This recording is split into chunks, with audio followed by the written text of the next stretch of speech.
Genesis provides our planets with the ultimate sense of exploration and adventure, discovery in the purest emotional form. We want you to find that perfect place, with the planets providing an abundant resource to harvest. This is a major part of what exploration is for us. We want that feeling of finding a corner of the universe that you'll fall in love with, and where you want to settle down and build your home. Now I'm going to hand you over to Will to go deeper into what we have built that allows Genesis to realize our vision. As a reminder, some of the visuals you'll see will evolve and change as we continue our technological development and hone in on the final look for Nyx. Thanks, Ian. So, in case it's not already clear, Genesis is our name for a group of technologies that are improving our ability to build worlds, refining those that we've already created, and ultimately expanding our persistent universe to the scale and quality that we all expect. I work on Planet Tech, so let's talk about how that's continued to evolve since our presentation last year. And instead of just highlighting some really cool biomes that we can create, let's go ahead and show how all this work applies to the upcoming planets of Nyx. So there are 3 planets in Nyx. Nyx 3 is a gas giant, and I think it's blue. It's not going to surface, I don't really know. Nyx 2 is a yellow, toxic, it's got like this high pressure atmosphere, and it's like a very volatile planet with high risk reward gameplay. It's going to have some really interesting biomes for you to discover, but for now, just know it's going to be dangerous, because today we're going to focus on what we consider to be the hero planet of this system.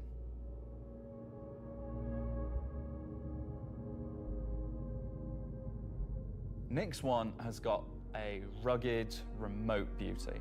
It's got a diverse set of biomes, from weathered rocky mountain ranges to vast sweeping forests and grasslands, and from damp, expansive wetlands to claustrophobic, festering swamps. These core biome concepts give us a fantastic platform to hone our technology, in some cases because the current tech couldn't do them at all, or because we want to completely step up our game for them. So, let's approach this planet in much the same way that you, the player, will, from orbit. The orbit appearance of the planets going forward is far more tied to what is present on the surface. Previously, we had different data that drove the orbital and ground coloring. That's because the orbit was designed to look like vegetation that we'd place on the surface, and the ground coloring was trying to be a mix of soil, rock, and the organic compound coloring that forms the kind of colors there. Now we author much more of the data in a unified way. When you look at Earth, you see blues and greens for ocean and vegetation, and brown or yellowy tones for sand and soil. We wanted to keep it as simple as that. The same set of textures and data that define the color of the soil, sand, and rock on the ground are used to create the orbital look. We then assess the presence of vegetation and competition between different species on each part of the planet, and use that to blend in tones of green, including variations due to species health and the current season. This creates a far more complete image and allows you to identify features, geologies, and potential points of interest all the way from space. Let's go down to the surface and start with something closer to what you're used to, but in a whole new light.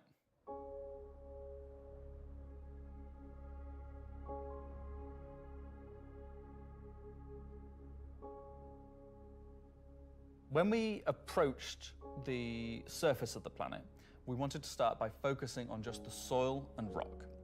One of the things that was missing from our terrain previously was simply feature complexity. Looking at our contemporaries, we lacked detail at the ground scale.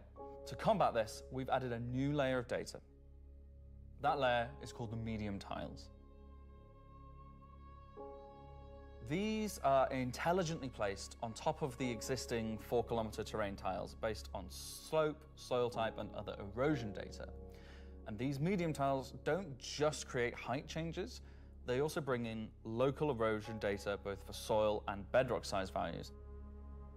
And this gives us a whole new level of terrain detail, of scale, and allows us to create far more unique locations across the planet.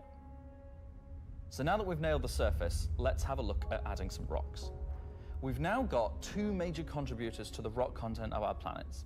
Firstly, long-desired feature, cliffs. We are adding large-scale, very detailed to all our cliffs based on the geology at a given location. This adds an exciting new dimension to steep slopes that we simply couldn't get before. The second is a big one for you ground vehicle enthusiasts. Rocks are now found not scattered everywhere, like spilt popcorn at the cinema, but only in places you'd expect to find them, thanks to a brand new rock scattering algorithm that isn't annoying as hell. Using physical data generated for each large and medium tile, now rock distribution makes sense and has a physical basis. So if you're still crashing into them after this comes out, that's on you. The rock assets themselves have had a glow up too. We now create rock sets related to a particular geology that look like they originated from the same source. And this ties into how we'll be distributing minables in much more interesting ways too.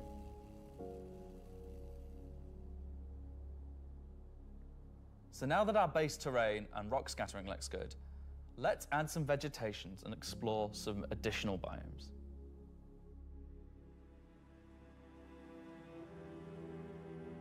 Nyx One's forests and grasslands are full of trees, various grass species, rock formations, and they're found in all sorts of elevations like mountain valleys, open plains, and dense meadows. And when we start to add a bit of fresh water, they begin transitioning into more wetland-type biomes. And while forests are super cool, let's focus on the grasslands and wetlands today. So, how are we making these look so great? Obviously, we've had grass before, but never meadows of it, because until now, we haven't been able to spawn grass in large enough quantities or effectively represented at distance. So we're stepping up our game in terms of spawning, shaping, and shading grass. With Genesis, we now leverage GPU spawning to create vast quantities of assets across all biomes, whether it be dense meadows or more complex collections of ground cover like you can see in these wetlands. We are also able to fit our grass tiles to the ground by conforming them to the unique terrain underneath. Now we can finally cover complex terrain shapes with grass and ground cover assets, and as a result they are now gravity aligned, meaning each blade is oriented as you'd expect and not sticking out like before.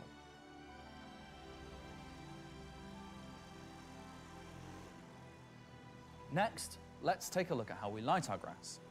Now, as in real life, the shading of a grass blade, or indeed a whole field of grass, is lit very differently to like a flat surface.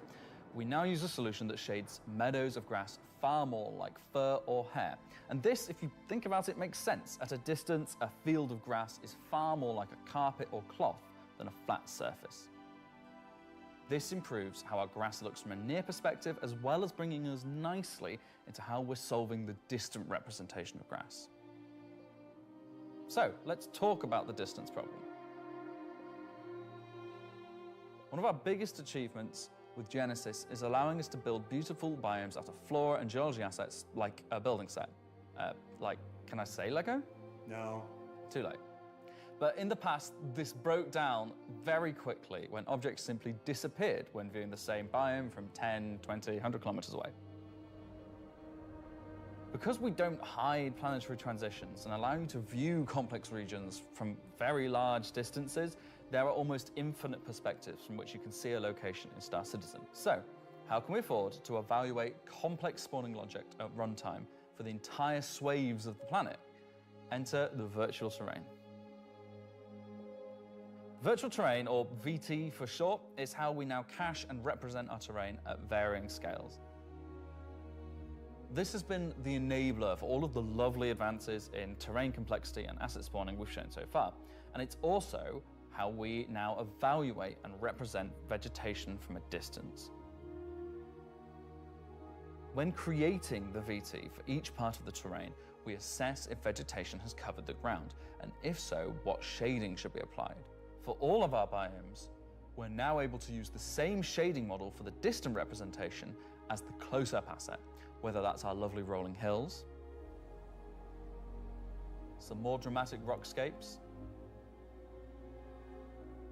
those muggy wetlands, or even our festering swamps. So yeah, we didn't forget about the swamps, and they're coming to Nyx 1 as well. Built using the lessons learned and all the technologies we've developed, these swamps now spring into existence from the planetary data. This biome combines all of the elements from the other biomes we've shown you today, from water interaction, denser spawning, unique ground coverage, and I think it creates something really unique.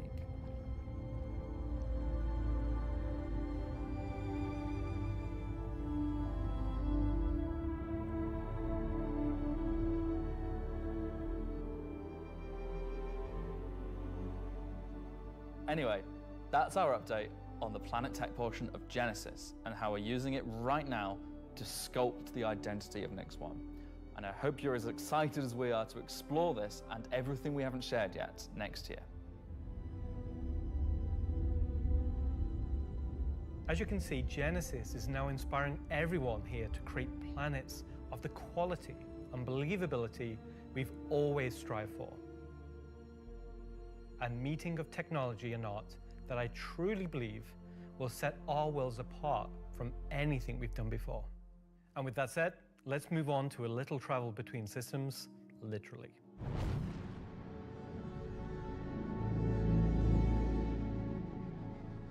Up until now, our mission system has been specific to the star system you're in, meaning a Stanton mission has to take place in the Stanton system, and a Pyro mission has to take place there.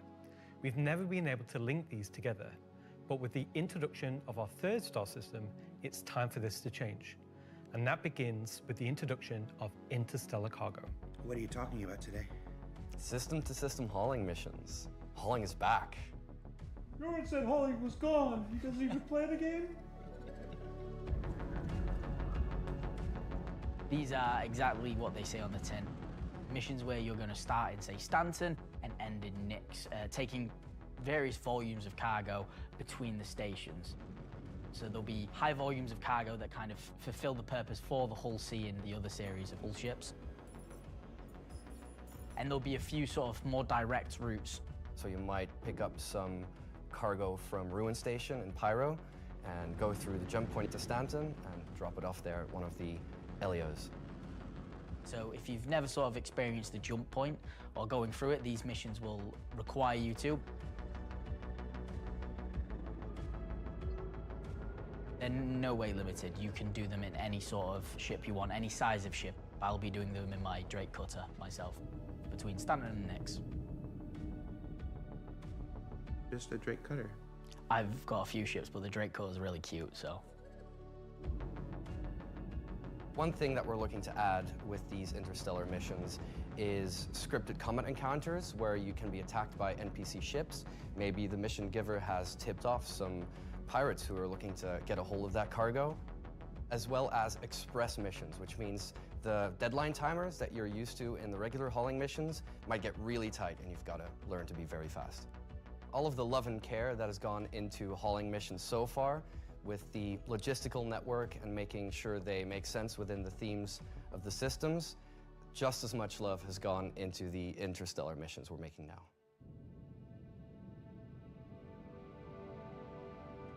At the start of the show, we said we was going to build out the Nyx system right in front of you after 4.4 launches next month, and why we want to keep as much of what we're doing behind closed doors so you can discover it for yourself, in-game and on your own. We still are excited to share with you a brief look at one of our up-and-coming locations we're calling Rockcracker.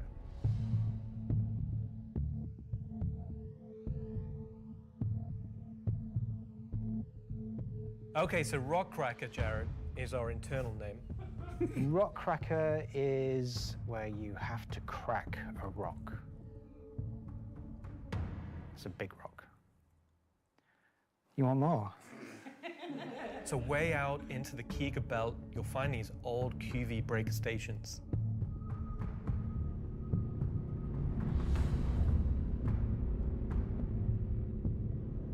These were originally industrial facilities breaking apart large asteroids and mining them down. But since they've been mothballed and been left abandoned. So you're going to have to find your way inside and thinking about how do we bring this facility back to life. It's not just about flipping a switch. As you bring these stations back to life, you'll be lighting the beacon and calling attention to these long forgotten places. One of the main features is the laser head, which will require certain things to get working. It's up to you and your friends to find how to get in. There'll be a variety of options. Whether you're discovering the bowels of the station and mining your way through long-forgotten tunnels, or you're going through the main laser entrance.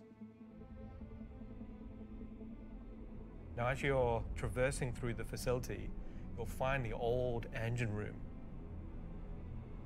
Now, there may be ways to bring the facility back to life, kickstart the engines, and bring power to different parts of the facility. Maybe eventually bringing the laser back online and cracking some rocks. The secondary gameplay loop is FPS combat. You're not there by yourself. There may be squatters and outlaws in these stations trying to stop you from what you want to do.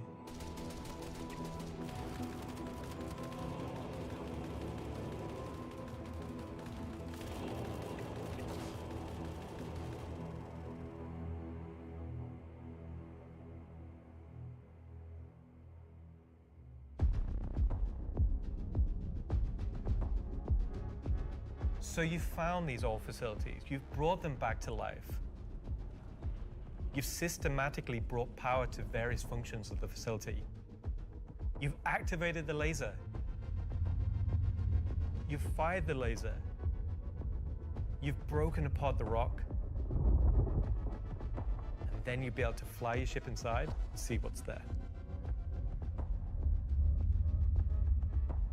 So you fly a ship into an asteroid. Yeah.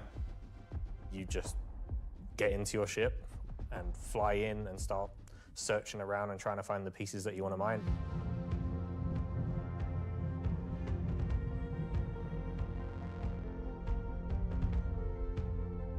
I'm really excited about Rockcracker because it's a sandbox activity. You can kind of go to these whenever you want to. This content is for players who enjoy mining, who enjoy exploration, investigation, and don't mind a little bit of FPS content while they're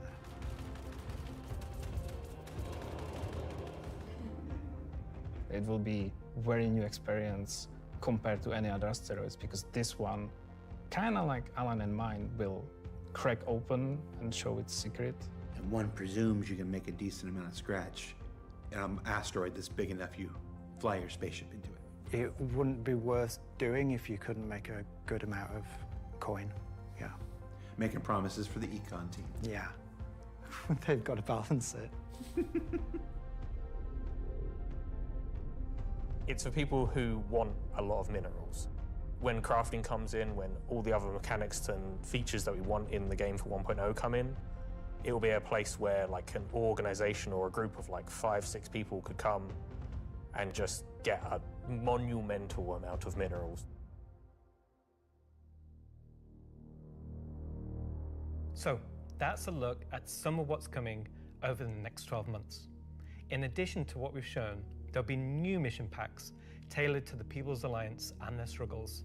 There'll be events that invest you into the evolving storyline of all 3 systems we'll have in the game. And of course, when we begin populating these with new planets, there'll be a whole host of ground-based POIs, settlements, and structures in... You already did.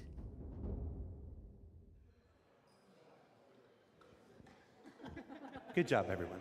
So yeah, a whole lot to take in there. Interstellar hauling is the beginning of a massive expansion to the mission system that'll let us connect these 3-star systems like never before. What else we got? Rockcracker. Rockcracker is just one of the next operations that'll be coming to the Nyx system in the first half of next year, where you're going to fly into an asteroid and do that thing that miners love more than anything else. Complain about PvPers getting in their way.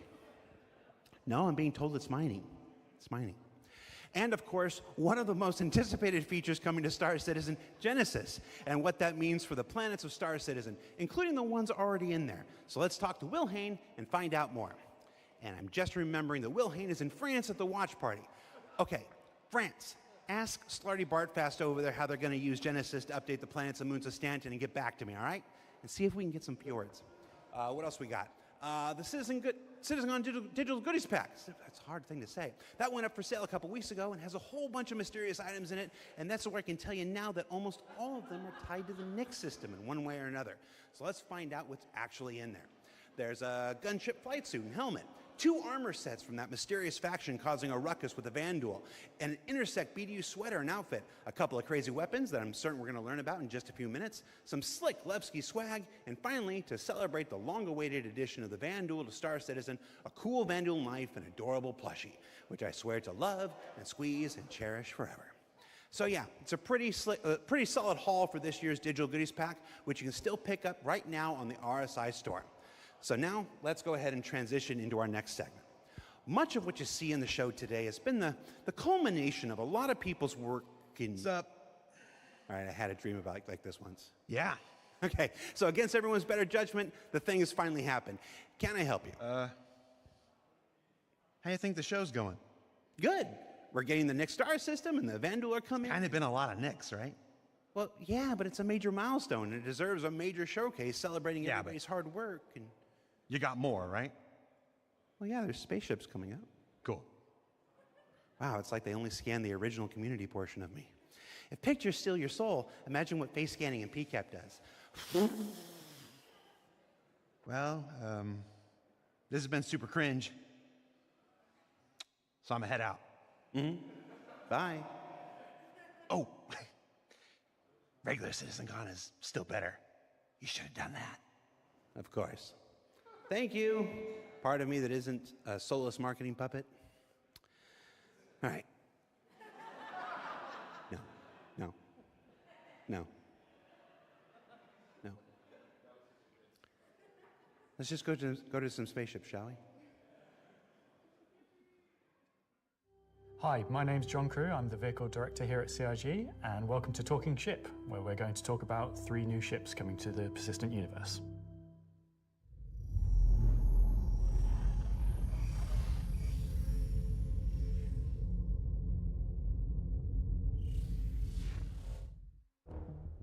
The last year has been pretty hectic in terms of vehicle deliveries. I think we've delivered the most we've ever done in a 12-month period, and we've covered all the way from tiny little snubs all the way up to capital ships. We've kind of filled out a few little gaps. We've introduced some new ships by some old manufacturers. We had the Polaris come out, and obviously people have enjoyed playing with that. We snuck the Idris in without none of you expecting it for a while, and it's been a busy year. It's nice to start revisit some of the older catalogue and some of the bigger ships again. I think my favourite ship from the last year is a tie between the Wolf and the Golem. Favourite ship in the last year? Probably the Wolf. I feel like it's the obvious one. I'm trying to think of something else, but I really like the Wolf. Everyone's mentioning the Wolf. The Wolf's everyone's favourite. The Wolf, obviously, a return of Kruger, a completely new aesthetic to the game. The Wolf was, it was kind of everything we set it out to be, and it revived an old manufacturer. We've not seen anything from a while, so yeah, I'm going to say the Wolf. The Golem, I think, is just an incredibly well-formed ship in such a small package. It really just shows off that Drake aesthetic, giving you the absolute bare minimum needed to perform a role. I honestly do really like the Zeus. I think it came out really well. It's kind of hard to pin down a favourite, to be honest, because we've released, a lot of really cool ships. Next year, we've got some super exciting ships coming up. We're ticking off a few big ones, which is good. We're going to see, again, maybe some ships from some manufacturers that don't have that many in their lineup. There's a few big challenging ones starting, so they're good. A breadth of ships, should we say. The 3 new ships we're going to introduce today all tie in some way to the primary factions fighting over the Nyx system. We'll start with the People's Alliance and Anvil Aerospace. Anvil is a very military-based brand. It's been a brand that's in Star Citizen for a long time, fighting for lots of military contracts and lore, often up against Aegis, and to the point it actually beat Aegis in the past. You will be familiar with a lot of their ships' designs, such as the Hornet and Lightning. Earlier this year, we introduced the Anvil Asgard, based on the Valkyrie chassis, which is an extremely popular offering. And this year, we're bringing the concept ship we introduced last year, the Anvil Paladin, to life. The Paladin is a gunship from Anvil Aerospace designed to support ground operations. A gunship is a ship that's designed to sustain a sustained firefight while dealing a lot of damage, also taking damage. We don't have a lot of gunships in the game. They're true dedicated gunships. They are quite a tricky archetype to control in game without being too powerful. It's designed with a lot of firepower and high armor and health, but very low maneuverability. It's multi-crew, it's just built purely for battle. It's got lots of armor, lots of guns, big guns. It's got a very similar squat kind of form to the Valkyrie. It kind of reminds me of, I guess, like a pit bull, obviously a very menacing silhouette. It looks quite forward-weighted in its stance. It feels like it's coming towards you even when it's just sat still, and I think that's something that helps with it feeling intimidating. If we swing round, following the ship round clockwise, what you'll then see is the first of the side turrets. If you notice the canopy, you'll see that there's a fairly thick space between where the glass is and the hull exterior. That's because it has deployable armor, which can come out and give you a little bit more cover while you're actually attacking the target head on. It's got these really nice kind of dual connected wings with the turrets out on the sides, just to try and give as much kind of range for those turrets as we can get. Which is controlled by one of the two remote stations underneath the bridge. If we come around to the rear, you'll see a rail. Now that rail mounts the main turret of the ship, which is controlled by the co-pilot. So you've got full 360 coverage underneath, full 360 coverage on top with it, and then the side turrets also have 360 coverage that way around and 180 out sideways. So really you have, between the turrets, pretty much 360 coverage in all directions. One of the unique things about the Paladin is all the turrets are remote and all the crew are located in this one central two-story room. A lot of our other gunships, the crew gets scattered across the ship, but with the Paladin, you're all sat together with a nice, cool experience, so you can really feel like you're playing as a group. You've got the pilot, co-pilot up top, and you've got the gunners underneath, and I think that helps with the intention of what the ship does, because you've got this really nice kind of like gunner viewpoint down, kind of giving this lower coverage. We added a glass floor just to keep the two connected. I think that really helps with the feeling that you're all working together and communicating. That said, if you don't have the ability to fully crew a Paladin, you can still fly it and engage in combat solo. Obviously not as good as if you have a full crew, but you can't always guarantee your friends are going to be online. As a solo ship, it's pretty capable of doing a variety of missions within Star Citizen. So if you want to run this ship solo, you can take on combat missions that, say, other heavy fighters like the Scorpius or other ships such as the Drake Cutlass could do. Coming aboard the Paladin, you enter into this sort of armory, ready room area. You have a variety of suit lockers and weapon racks in this room. Everything's very militaristic, stripped back, simple. It's a very functional space, but you'll find everything you need in there. One of the improvements from the original concept is we've added a small dedicated cargo bay area, allowing you to store actual SCU crates. Forward of that is the route to the lower gunners, and then upstairs you have the bridge area, and then off that central area you have the dual living quarters, one on the left, one on the right, and then at the rear you have the main sort of engineering area where the majority of the components are. Also within the upper traversal area you also have a little breakout area with seating, food machine, toilets, etc. I think it's a very cool looking ship. I think we did a really nice job of taking what was there in the concept and adding an extra level of detail and trying to kind of push things forward. I think it hits the nail in terms of a really solid military ship. It's really complementary to some of the other ships in the Anvil lineup, so something like the Valkyrie, where you've got this big drop ship. You know, the Paladin's there just to make sure it's safe, make sure no one messes with you, and just basically scare people away. The thing I like most, I think, about the Paladin is that it's very clearly got a crew of 4, and they all kind of work and operate under the same conditions. You know, the pilot, co-pilot, and the 2 gunners, they're basically all equal on the ship. There's 1 toilet, everyone's got the same style of bunk. When they're at work, everyone's at the front of the ship together. It's really odd to me that you call that, you like that there's 1 toilet for 4 people. Well, you know, it's you all work together. You're all equal at work. The toilet seat never gets cold. Toilet seat never gets cold. Yeah. So that's the Anvil Paladin. Whilst originally a military-built craft, it's the perfect ship for folks on the frontier trying to defend against threats. And talking of threats, let's move to our next ship, a replica from Isperia. Isperia are a high-end manufacturer. They specialise in recreating exotic and particularly alien spacecraft. Effectively what they're doing is they're remanufacturing them, making them a little bit more suitable for kind of human flight. And the latest offering from Isperia is the Vandal Stinger. The Vandal are big, scary space aliens. They're like 7-foot-tall, evil war race that sort of take over, steal technology, absorb it, fuse it all together into their own needs. They are the relatively nasty aliens that you sometimes hear about and haven't seen much of yet. They also make really cool spaceships. The Stinger as a Vandal heavy fighter was reserved for their higher tier sort of ace pilots or high-ranking members within their clans. The Stinger is a competitor to something like the FA or, I guess, the Scorpius. It packs a lot of firepower in quite a large frame, so it's a very, very tanky spacecraft. The firepower is almost unrivaled in terms of just both the number and the size of them. So it's there for players who don't want agility. They don't want to be in and out quickly. They want to be there brawling with big guns and taking all the hits.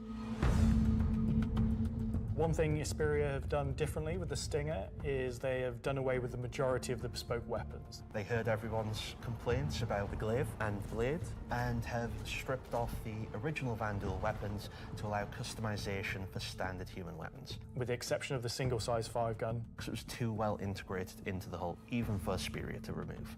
All the additional weapons are generic mounts, so they can be swapped with any of the existing lineup that we have in the game. By doing this, it provides greater flexibility to the end user, and this is something Isperia wanted for the civilian market. For that one bespoke weapon, the size 5 plasma cannon, functionally it is the same as the existing size 5 plasma cannons on the Scythe and Glaive, but it is a sort of Gen 2 model and wraps it in a different aesthetic compared to those models. You'll see they're very much older Vandal styling. This is much newer Vandal styling, but underneath it is the same weapon that people have used for years. Our job as the vehicle art team on the PU was to take the Stinger from the squadron team and prepare it for life in the PU. We took an opportunity to take, this really well-established art style and, add extra details where needed. So the exterior is a real blend of these kind of hard surface, kind of rare alloyed kind of wings, and then underneath this real kind of organic structure that kind of webs all of the ship together. It connects the thrusters in, it connects all the kind of underside of the vehicle and pulls the whole ship together. You can tell it's very different from the Vandal ships that are currently in the PU. If you take, for example, the way the cockpits are constructed. Up at the front, we've got this big kind of bubble dome that gives the cockpit quite a unique shape compared to some of our other ships, and also gives the pilot a unique position within the ship and kind of gives great visibility out the front. Boarding the Stinger is a little unusual compared to other ships, obviously being alien in nature. You're going through a ramp at the rear, and it leads you kind of straight up into the belly of the ship. There's, lots of organic detail, rib cages, kind of strange alien forms. On entry of the cockpit, the seat kind of comes down towards you, and you kind of climb over the back of it a bit like a motorbike. You're basically riding into the cockpit. It feels very much like you're being carried inside the cockpit. Into the traditional prone flying pose that Vandal pilots use. I'm very happy with the Stinger. I think the team done a really good job of making something that feels different, it feels alien, but it suits our lineup of ships and it suits our universe. I think the guys did a really good job of respecting the direction and vision from the original Stinger and Vandal ships in Squadron. We've tried to take a lot of inspiration from movies and other science fiction material, but I think it sits well within the Star Citizen universe. So we have the Paladin for the People's Alliance. We have the Stinger for people that really like Vanduul and want to try and pretend to be them. But what about the other mysterious faction we have running around? So Gray Chowdhury got his start as he was working at a cargo center out in Odin. He started being able to get his hands on some stuff that other people couldn't, items that necessarily you couldn't find on a store shelf, but you wanted anyway. I think Gray is interested in, happy customers. Gray just sees themselves as a conduit to get these things in the hands of people who would appreciate them. And I think that his latest offering is really going to turn some heads.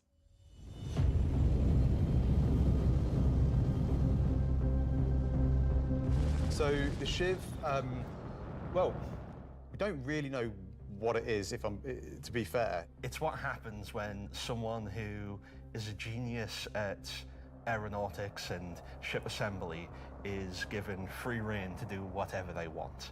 It's the best of whatever they can find lying around, put together to make something truly unique, wonderful, arguably beautiful, and just released out into the universe to see what happens. At first glance at the exterior of the Shiv, I think most people will probably recognize there is more than a fair proportion of a Cutlass visible there, but it's had quite a few changes to it. As you look a little bit closer, you'll start to pick out elements from other ships. You've got, main thrusters that are from the Valkyrie. Even the bits that are obviously a Cutlass have had panels welded on, panels removed.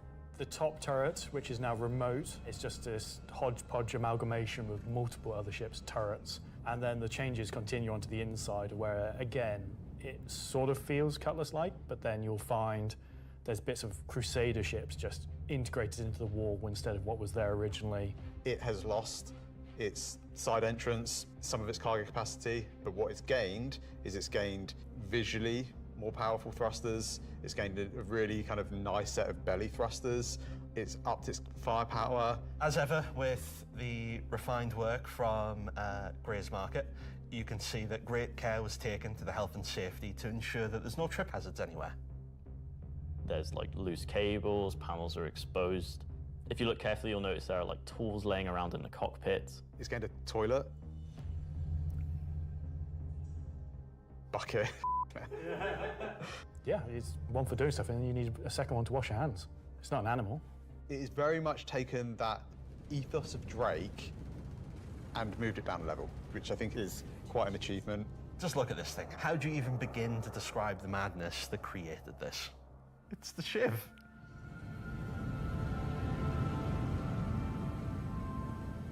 This is something new and different for Star Citizen. Where did it come from? I'm not going to answer that. Just nothing. Just no comment. Gray goes to places and talks to people. I mean, there are just many ways to find these things that, are they legitimate, manufacturers? No. Are they operating on the right side of the law? Maybe not, but, money's money. Does Gray have a motto, an ethos to live by? It probably comes down to, don't ask where I got it. Don't ask how we got it. Don't worry about it. Just ask if you want it. I think the Shiv is for someone that is looking for something a bit different, a bit away from the norm, that just wants something that's unique. It's definitely for people who like a rustic aesthetic. It's a fun ship, but it's also really strong, to be honest, and it's absolutely a statement. I'm happy with the 3 ship offerings. They are obviously very combat heavy. There's something we wouldn't normally release all at once, but honestly, all of them are a different statement and they're all cool. As always, super excited to release these ships into the game and just see how players react and play with them. It's always fun to see the quirks and the shenanigans that people get up to with them. So that's Talking Chip for another year. So. You gotta do the thing with Lexi. Talking weapons. So I've just been informed that we have to do a bit of a timeshare agreement this year, so we have to throw it over to Alexei for Talking Weapons, which is an extremely original name.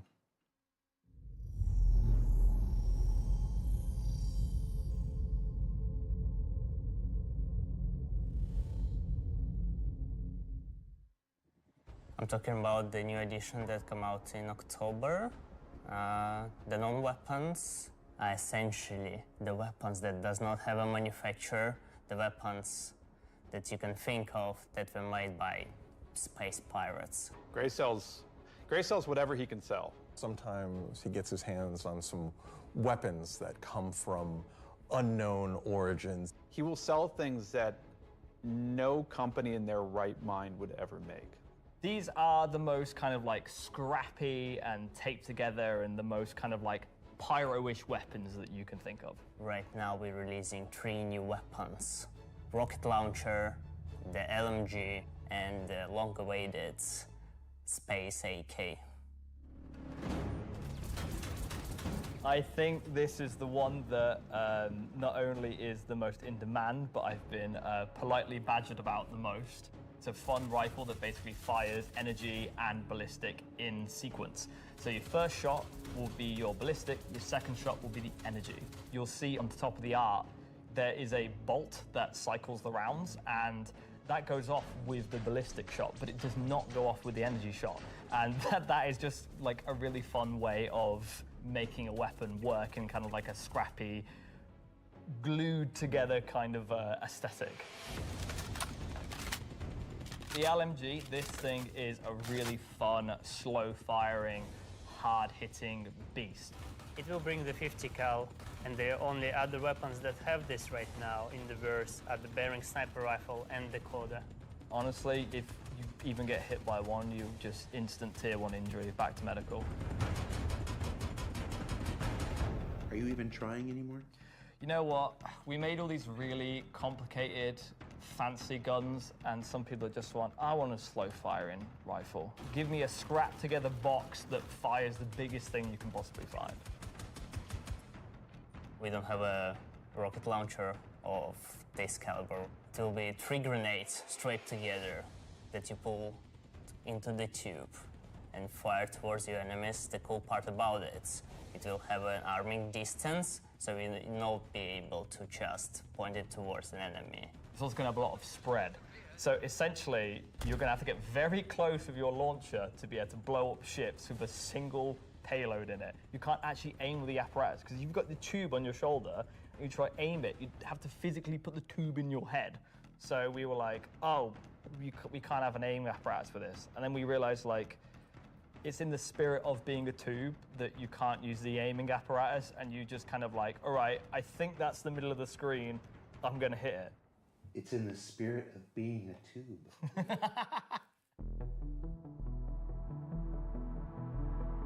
Are we gonna talk about binoculars? Binoculars are really cool. We don't have anything like this in the verse, and I think it will be really convenient to use something that's dedicated to look for the things, especially far away, instead of using your sniper scope, for example. Will the binoculars have glint? I'm not aware of this one. Probably not, because binoculars are not something that you need to be aware of. It's really funny because obviously, due to Glintgate, as you know, I beautifully internally call it, basically there was a lot of community feedback basically saying like, oh, I really like spotting people. I really like playing a spotter. And essentially I was like, oh, this community wants to be able to spot people from distances. And what can we make gadget-wise that doesn't require new features? And it was like, binoculars. And I prototyped a thing which essentially was just a scope in a hand, and it worked. So we've got some really cool binoculars coming that allow you to spot people from distances. And how much damage do the binoculars do? Depends on how you throw them.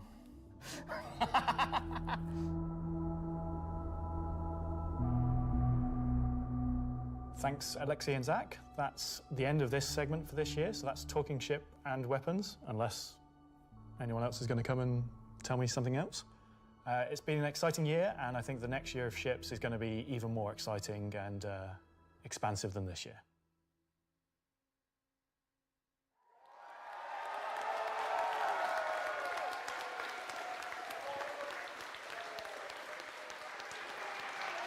Well.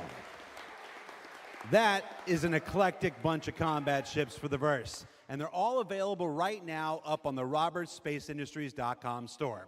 Also, any minute now, there's going to be a PTU drop that includes all three, so you can fly them now ahead of their release next week when Alpha 432 goes live. 3 combat ships. I wonder if they'll have any additional uses coming up later in the show. That's a hint. All right, what else can I shill? Oh, there's merch. We've got these cool new Levski desk mat things. These are always popular. There's some Levski metal posters on the store, and of course, love them or hate them, but you can't avoid them. There's this cool new Wickelo's Emporium t-shirt. Yeah. There's also a page published earlier today with a bunch of links to offerings from our third-party partners, from eye trackers to gaming chairs to voice packs to spaceship models from new partners like Planet Ring and Pigeon Spaceport and more. You can find all of that on the RSI website as well. And what else can I shill? Oh, for those of you who are at watch parties, where is it? Challenge coins. Who doesn't love challenge coins? There's these lovely Levski-themed challenge coins if you're attending one of the 9 official watch parties around the world. There's also a digital one of these in the goodies pack, so you check those out. Don't leave today without getting your Levski challenge coin. All right, what else can I shill? Now I'm kind of tired of shilling. All right, let's find out some more about where we are. Simon, can we move? Can we do? Oh, yeah, look at that. Okay, here we go. Pardon me. Here we go, excuse me. Hi, how you doing? Hey, that was my best angle. Hey, I gotta be careful. Last year I took 3 steps and tore a muscle. All right, so this is the 9th floor of CIG Manchester's Manchester office. That's yoo-hoo! This is the room where we have lunch every day, and if you get here early enough, croissants, if the weapons team hasn't stolen all of them. Over here, we got some cool mannequins representing different aspects of the game. You got the ever-present, Hurston security armor over here. That's really cool. You got your Dusters armor right here. You got this guy from a game that we're not talking about today. Marine armor, yeah, it's all pretty cool. And then when you come over here, got a nice little recreation area. There's some sim pits over there for people who need to test that kind of stuff. We got this cool Krigeri Bengal carrier. Come over here, shoot it. Go down the nose here. Watch this. Very cool. I'm gonna go over here. Can you see me? Hi, Mom. All right. So yeah, and what are you doing, Richard Towler? All right. I thought John went to Washington, D.C. Let's see, what else we got? We got cool Voyager bar here.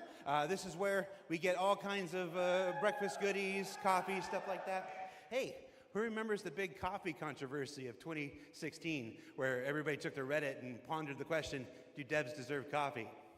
I do. You want to see what next year's big controversy is? Check this out. I'm gonna come over here. Do devs deserve coffee? Welcome to the Stargarita machine. Yeah. Do devs deserve frozen deliciousness? I don't know. Go to Reddit and let us know.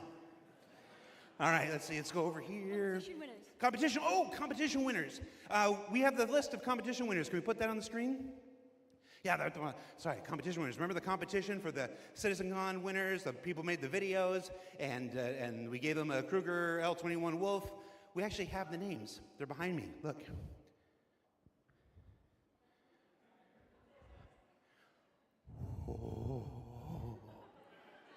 All right, that's cool. Also, everybody's got food. Do I have food here? Oh, somebody's supposed to save me pizza. All right, so we got, oh, you guys saved me a lot of pizza. Let's see, there's like 3 different kinds of pizza here. What if we just combine them into like a challenger situation here?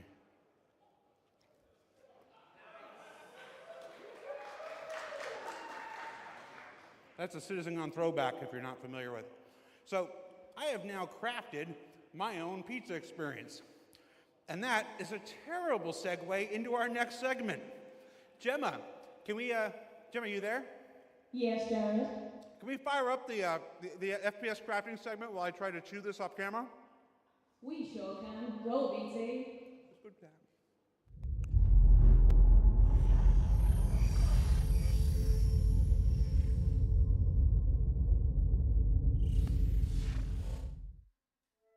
Star Citizen, at its heart, will always be an enormous sandbox experience where you can set out to tackle the universe in whatever ways you want. But that doesn't mean we can't shape parts of the universe here and there to better suit our needs. That goes for both you and us. Let's start this part of the show with a look at how crafting is going to change everything from resource gathering, refining, and even combat when it comes online in the next few months. The first version of crafting is going to be quite small in scale. We're going to use it as a kind of a concentrated effort to allow the players to experience the initial UI, the flow of gathering materials that have different quality, and using those to craft items which are better than what they have currently in the game. The first version is going to be primarily FPS items that you can craft, weapons and armor. For Star Citizen, crafting is our primary progression mechanic. Star Citizen isn't your standard MMO. We don't have levels. We have ships, we have gear, we have things that you create in the world, you perfect, you research, you improve, and those items, those ships, those vehicles, the armor and weapons, that's how you progress in Star Citizen. Crafting isn't just a progression mechanic for creating new items, it's also a fundamental change to how we handle resources in the game. The materials that you collect, how you refine them, quality matters. Crafting the weapons, you'll be able to have some quality materials to influence the item stats on those weapons. It'll be somewhat random, potentially weighted on the location of the material. Some will have a higher chance of higher quality. And once you take those materials to your crafting bench, the fabricator, you can use them to craft, and the different attributes will be increased based on the quality of the materials you use. It's not just iron ore anymore, it's iron ore of the quality that you know will get you the stats for the item that you desire. And it's not just mining, it's essentially every resource we can get our hands on. To support this, we also need major changes to inventory so that all of these new resources that you're collecting, you can see what you have, you can order it better, you can understand what you have in your inventory. We won't have the new refining crafting system yet. We'll be using the existing ones. Those will pass the quality through into the refined materials, which you can then take to your crafting machine and start making your personal items. Once you have your blueprint and your quality materials that you've refined, then you can put them together on the item fabricator. This will be pretty much what we showed in last year's CitizenCon, with the UI letting you assign your quality resources to different aspects of the item. Once you're happy with what you see on the preview, you'll be able to click to craft, and it'll get queued up, and your result will be produced sometime later. You'll be able to get the new crafting machine from shops in most landing zones. You'll be able to bring it up on your freight elevator and use it in your personal hangar, or tractor beam it around and stick it on a ship if you want to use it from there. There'll be a small amount of blueprints you get credited to your account